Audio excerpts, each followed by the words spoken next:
So congratulations, you just got into medical school. Keep watching because you're already behind. Number one, I would start studying what the origin and insertion points are for the muscles in the body. An origin is where a muscle comes from, and the insertion or the attachment is where that muscle ends. A muscle comes from a certain part of a bone and then it ends on another part of the bone. Knowing where it begins and where it ends determines the type of action that it's able to do. When you're giving physical exams and you're asking your patient to move in a certain type of way, you understand where that muscle comes from, where it ends, what kind of action it does when it shortens or contracts, and then you can be able to tell what's wrong with your patient. Know those because we have like over 600 muscles in the body, and everybody doesn't have the same number of muscles. There are some muscles that some people are born with, and then there's other muscles that some people are not born with, and that's just cool to know, I guess.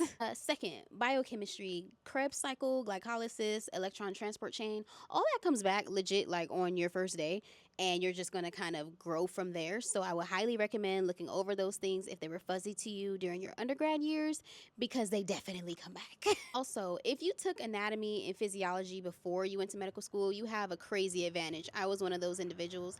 However, if you did not do that, all hope is not lost, but you got to know how to study for anatomy. This is what trips people up every single time. Anatomy is not the type of subject to memorize. It's not enough just to have flashcards and to drill this into your head. It's good to, pass the exam because it goes to your short-term memory, but you got to make this stuff stick long-term, okay? You chose a profession where you're going to have to remember this stuff after school, after you're done with medical school. You got to know this for your patients. So study anatomy in a cause and effect way, not in a memorization way. Know what something is, where it's located, what it does, and what happens when it goes wrong.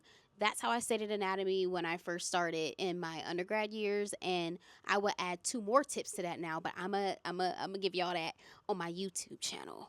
I'm not telling you to go over there, but look up Trinisha Tutors if you want. Those are all the things I wish I knew before I started. I'm in a chair. Sorry that it's moving. I don't know why med students gatekeep. I rather tell pre-meds what to expect because I want you guys to be successful. We need a lot more doctors in general, whether they're NDs or MDs. I can make another video describing the difference between the two, but know those things. Get to work and go get that degree.